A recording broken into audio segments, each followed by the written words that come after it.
3 can play this game, Mike. Reacting to Salty Mike's react to someone made pay to win. Seriously now, I've mentioned so many of these things before. Mike has done as well. But if you don't understand how scammy, not an actual legal scam, but extremely scammy business practices CIG is involved in, watch this video. You'll understand it a lot better. Let's get to it. We're going to watch one more thing. It's called Someone Made Pay to Win the Game, and it's hilarious. Cloud Imperium Games, right? In a gaming landscape ever more infected with tricks and systems to extract as much money as possible from its players. That's the idea. The term how much money can they get out of you? That's the only thing they care about. The ability to gain an advantage or even power over fellow players by wielding the ultimate legendary item, the player's wallet, with the discussion/slap fight ever flowing around which systems and specific games fall under the pay-to-win umbrella. One game set out to expose the entire practice by being the most egregious of them all. Built from the ground up to showcase not only pay-to-win in its purest form, but also interestingly some of the psychological trickery and ball-baggery behind it all, making for an eye-opening and frankly hilarious experience. This is Pay-to-Win, the tricks exposed. This is the same thing that CIG does 90% of the time. Explaining that the game we're about to play has been created with the express intent to highlight and expose what goes on behind the scenes. Hold on, I am a game developer. Actually, I'm more of a businessman. My job is to use any tricks necessary to maximize the monetization of free-to-play games. I am not saying free-to-play games are always wrong. Neither am I saying that pay-to-win games are always wrong. However, I believe you, the player, should know on what you're spending your money. Yeah. You are an educated, very smart person. You always seek the truth, even if it saddens you. This game was created for people like you. This game will not give you more joy than other games because it was not designed to do so.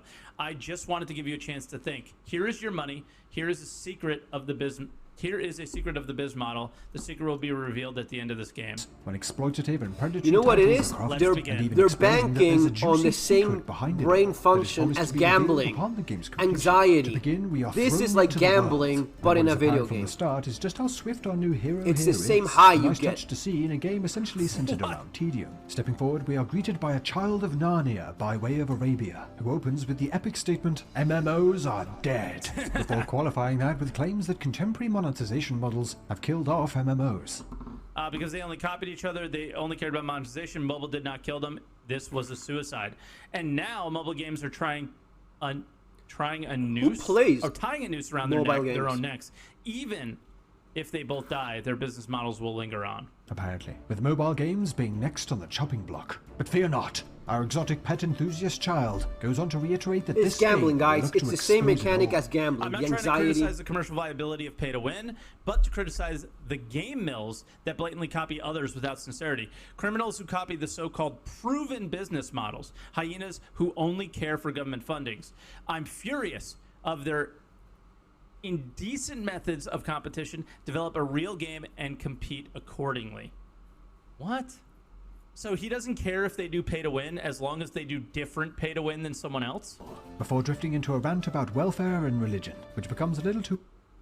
Hey, Star Citizen, everybody. It's pay to imagine.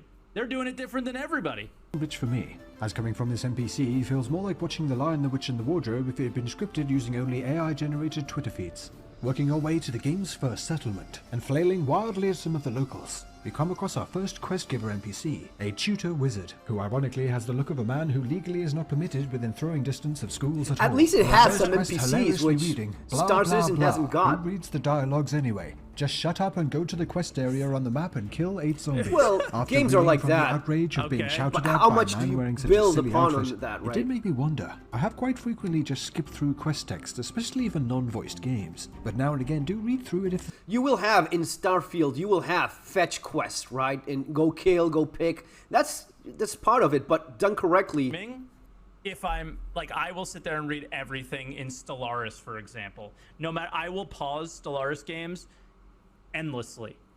The town at our destination, we quickly dispatch the zombie threat and are rewarded by way of loot with literal crap and a handful of gold coins for our efforts. So far so good, I thought.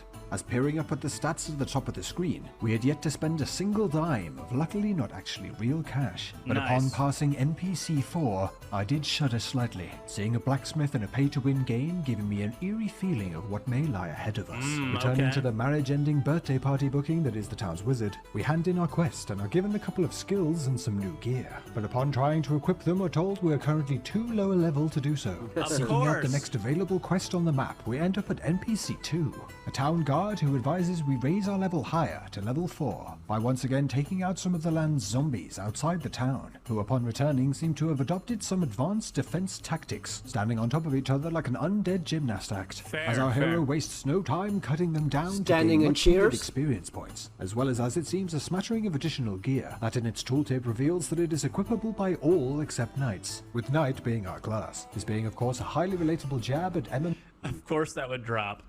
Looting systems, with more than a few relatable occasions coming to mind. Undead hordes defeated, level 4 achieved, and new gear equipped. That's not just D4, that's literally every game, dude. You're playing a game, you fight the monster, the good thing drops, and it's a good thing for a different character. Yeah, but we proudly return back to the town's guard once again. As long as you can actually eventually use it, I'm okay with that, you know? If I have just a couple more levels, yeah, sure. This reward, we are shown part 1 of the game's lecture on the pay-to-win model, giving the... Oh, okay. Give the user an item that's quite useful, but cannot be used right away. Force the user to work for the item. Then the user will find the motivation to keep playing the game. This increases the time spent on the game, which in turn increases the CCU. The CCU is one of the statistics frequently referred to when evaluating the success of an online game. Concurrent users, I think, right? The player a chance to work for an initially quite useful item to give them some motivation to continue. Yeah, but for example, in Skyrim or in Diablo, for example, you have that too. Concurrent user, active user, and Mitch Mannix subscriber. Very important.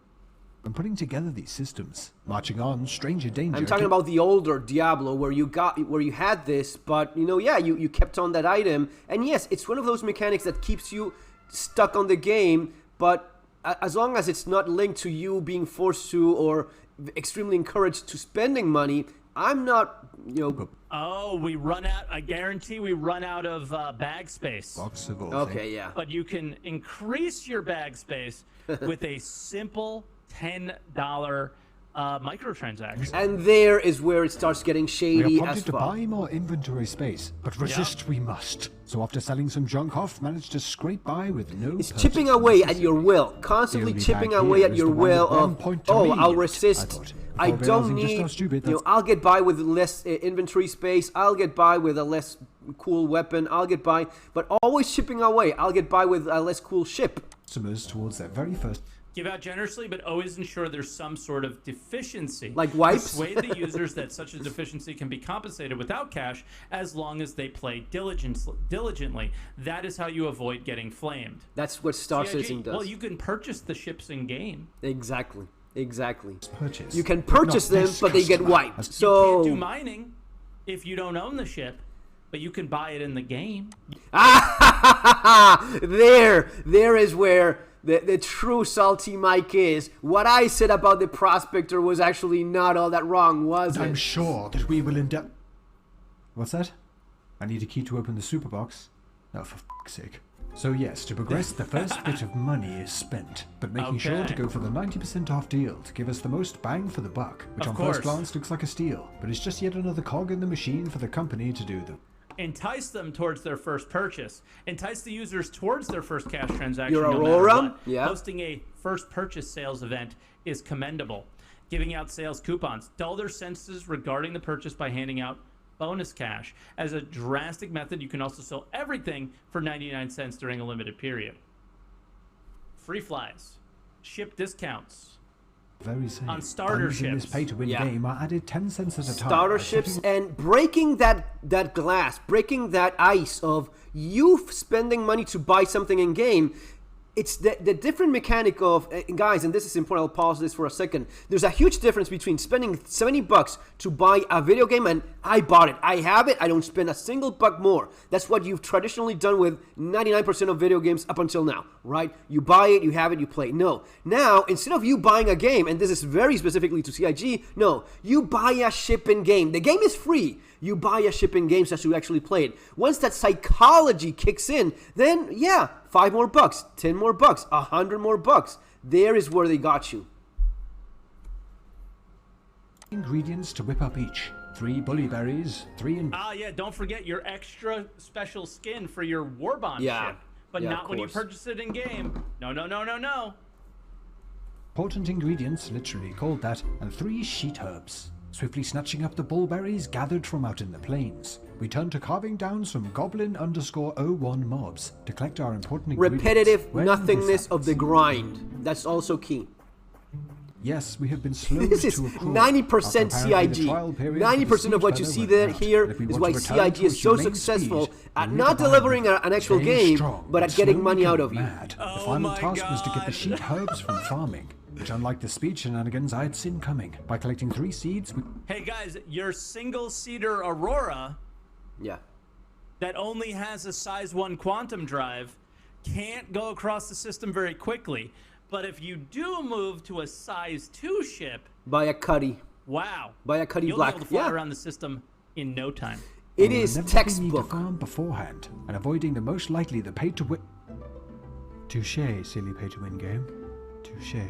After the game revealed the inner workings of... Why? Once a free user becomes a paying user, they tend to spend money more readily. Yes. The initial purchase becomes a sunken cost. Yes. That forces the user to become more attached to the game. The higher the sunken cost, the harder it is for the user to leave the game. We know all about this. We are all there. We're all caught. They have us. Then they get so sick in the head, they go down into your YouTube comments and they start telling you how you can't be critical about the game because then the game might not get developed if they don't make enough money. Oh my God. Yeah. I'm buckling under facing a 6-hour wait. They are scared of the idea of you not giving them more money because their little world collapses if whales stop giving them money. He spent $60. I had seen nothing yet. 2 more kill quests later, with the second querying whether story is even important at all in MMO. Bro's been playing for 10 minutes. He spent $60 already. I'm featuring a very kind people like Candy Crush and all that crap after completing our objective, as our free hours of full XP were up. With this. Oh my God! They just halved his XP. The daily content consumption. There is nothing new. If there's nothing new, the user will leave. Remember, the basic loop of free-to-play games is to repeat similar content suitably. Action, upgrade, reward. Movie-like story and scene loses its luster once it's been consumed. That's why there's no new content. Repetitive quests, puzzles, or chance being followed up with an explanation that such restrictions delay the overconsumption of content, due to the idea of if there's not something new, the player will leave, and to put more of a focus on meaningless repetitive quests and chance-based games. Meaningless repetitive quests. That's CIG.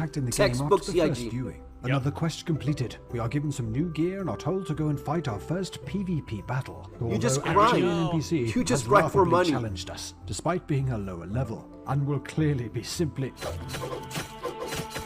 You just grind for money and then they wipe. You grind for the ships and then they wipe them, pay for the ships. Upgraded their gear, giving them a far superior advantage. So we must now go do the same with our weapon to stand a chance against them. In a painful upgrade system that actually does a great job of emulating actual chance-based systems in MMOs, with chance boosters, items to keep the base item if you fail, and upgrade stones, of course, all costing a premium. This, I had to admit, is where my mission to spend as little as possible in the game started to go completely out of the window, reaching over $170, slamming my head against the chance-based system, with endless amounts of purchases made to ensure that I didn't have to start all over again. Slowly start all over again. Wipes. That's wipes. That's why they do them. And sword.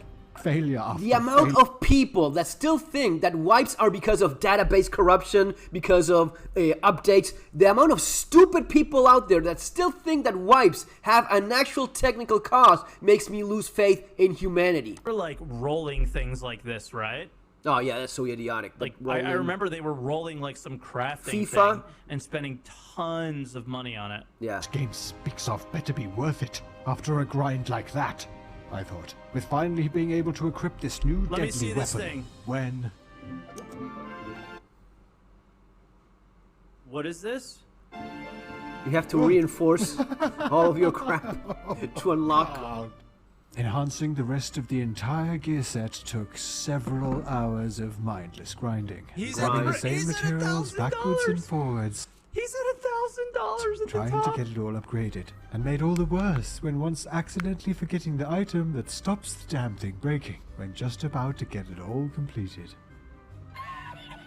This, as you can imagine, took the in-game money spent to insane levels, into the thousands, and when having to click at 10 cents a time, the items being far from the only things breaking, which would have been much funner if I CIG, wasn't at constantly one reminded. point, CIG had a button in Star Citizen. They had a button that was buy all, so you could easily accidentally spend all your money in ammo, for example. Really do this. This isn't a real game. Well, it might be, but games actually do this. With this game even including the server-wide messages that I've sent in a whole host. And the thing is like really bad pay-to-win games are so bad that they make Star Citizen macro transactions look okay. Yeah. Well, I think Alerting other players of Star Citizen is a successful lot upgrades better to encourage more at into diving into the tricking dark you depths into of it spending themselves. money. There's But a, interestingly, they're the a game lot claimed that frequently more a lot of these messages successful you see at as it. players Not are actually subtle completely anymore, fake, but just don't more actually successful. reference real players at all. Which makes me curious to check next time I'm wandering around in an MMO and I see this pop up to test out that claim. So if you unlock something in an MMO and a random British guy starts talking to you, apologies. They lie about other Hours players later, achieving a full stuff. set There's of no other upgraded player, gear but equipped. it creates that Return to the anxiety of PvP challenger to get some Skyrocket match 42 bought Now the both a cool level and sword. graceful I need to advantage. buy it Surely too. now All real. psychological tricks. Oh my Ah, god. yes, of course. When you think it's all up My dude spent $2,500 and he still died. over, there's yet another hurdle to tackle. This time being elemental resistances, with yet another chance-based system to grind through, to roll the correct stats to imbue our gear. This is when I quit Ultima Online. Is they had this insane system that was time gated, but it was the most insane thing. Every day you had a certain Never played Ultima Online. Your blacksmith can get bulk order deeds to fill out. That's insane. And you had to, every day on server up, you would go to the blacksmith or something and get these bulk order deeds, and then it was random which one you would get. So you would need like 5 bulk order deeds to fill a larger bulk order deed, and then there was the reward at the end of the highest level. But what I'm telling you, it was like months and months and months, and it was tons of different characters that would need to get they these must bulk order hire deeds like just to get psychiatrists, experts. The 5 or 20 use crafting sewing kit or something to make the highest level armor with the best like elemental resistances and stuff, as well as other aspects of it, to the point where that was the first game I ever real money transactioned in. Like towards the end, is I found myself, if I was going to make the character I wanted to make, I had to purchase real money transactions because the bulk order deeds weren't available on my server. Like I could not get what I needed to make it happen. I had to pay for it, and I didn't. I paid for it on some That's website. insane. I didn't even pay for it to the game company. The game was designed so badly that they forced you outside of their ecosystem. The same is for Star to Citizen. spend money. The gray 'Cause I market. couldn't get the armor I needed.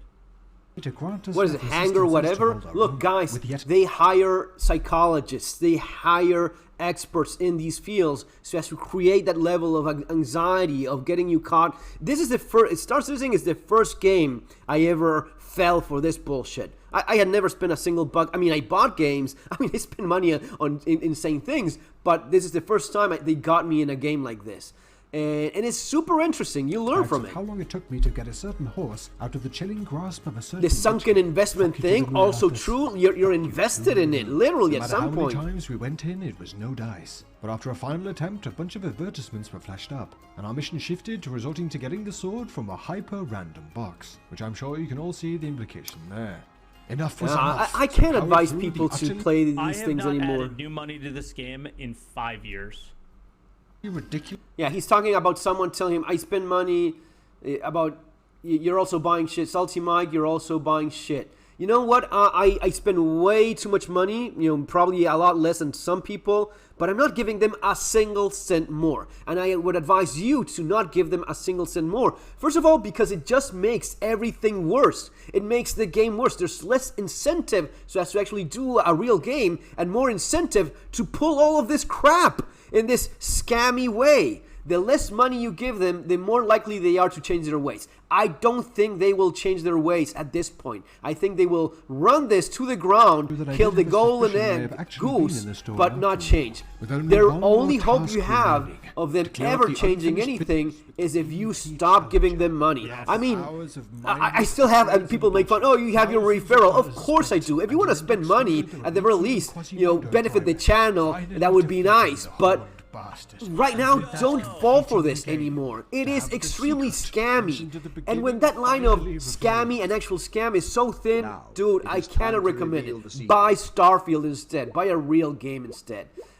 Reward companies that do real games, and most of all, for you. Because, spend money any way you can. Spending on hookers and blow for all I care. But you're just making things worse for gamers in general when you encourage people to do this thing. Is entirely different than what other people do. You decide if a game is worth your money. If it has value for you, then spend your money. The end. Yep. I don't know about you, but the secret being a fairly obvious statement is a bit of a cop-out. Yeah. So here's a picture of Maria Brink to make up for it. And the ladies, what do the ladies like? Oh, there we go. Joking aside, this pay-to-win exposed game does actually point out some quite interesting details around contemporary gaming practices. Such as it is pay-to-win, exactly. That's what pay-to-win is. Periodically updating new characters or classes, the method mentioned above. New characters or classes are usually more powerful than the previous ones. Ships. Ah, interesting. We've seen this. At this time, the previous characters and classes may become nerfed.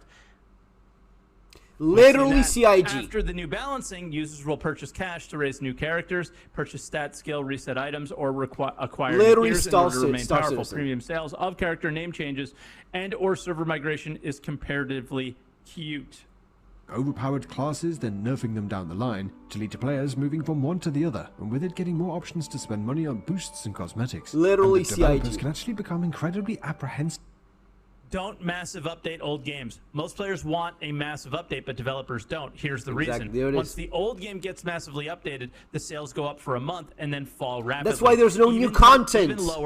Even to lower than where they were before the update. The reason is that VIPs don't like it. They don't want any changes that could take away their vested rights. VIPs make up less than 10% of the total active users, and yet make up the largest portions, up to 80% of the total sales. So after VIPs leave, the free users remain, and the developer gets into trouble in order to maintain the server. This is some of the things. So, Brandon, if you guys know Brandon or our Discord server, he knows he plays gacha games, right?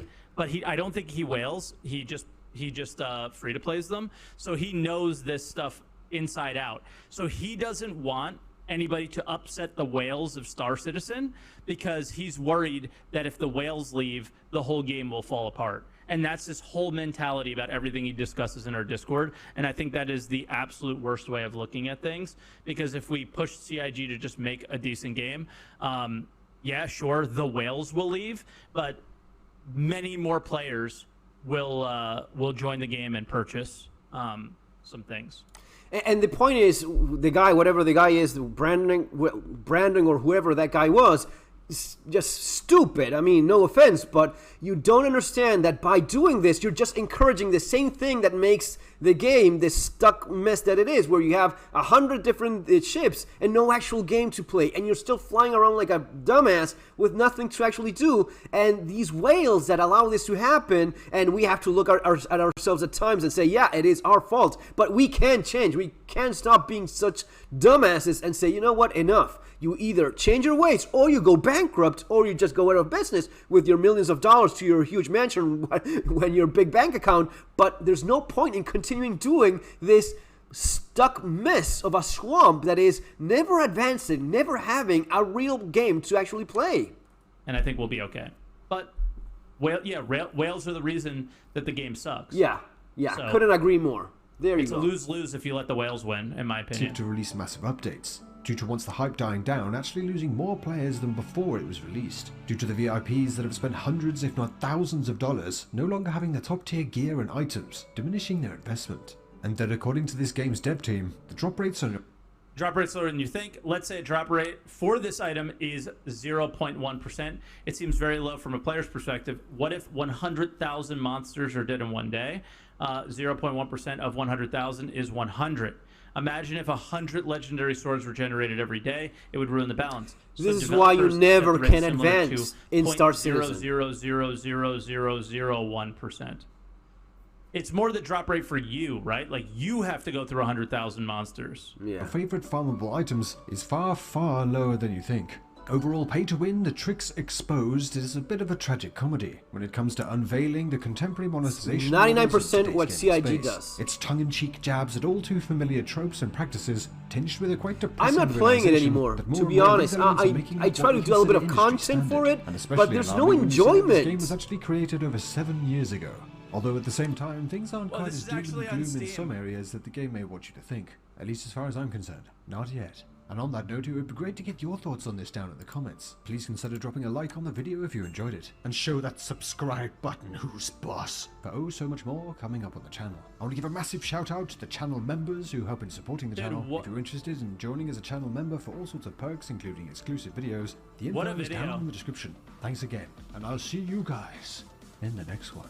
What a video. That was so good. It exposes. It was actually so good, dude. It was really, really funny. I think and it's just scary how much you can compare to the experiences we have, right? Ooh wee.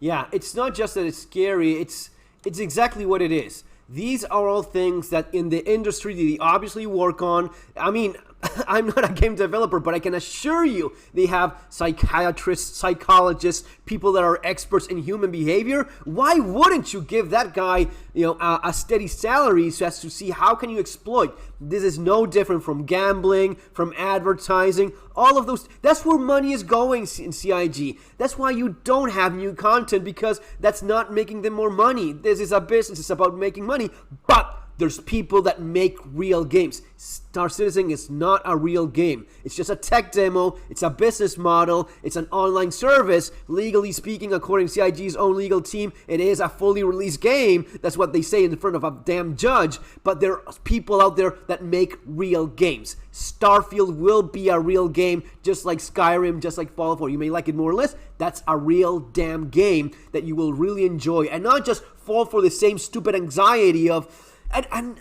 again, I have my capitalist heart there that says, if you want to spend $100,000, go do that. It is your money. Do your thing. Buy whatever stupid ship you want to buy. Oh, but it makes me happy. I think it's more of an addiction thing, really, and I have fallen for that myself. Maybe not too bad as some people, or maybe depending on your budget, yeah, pretty bad too. But it is more about exploiting anxiety and some of the worst human traits rather than the ones that are more wholesome. As bad as video games are in general, rather than being out in the open air doing real stuff.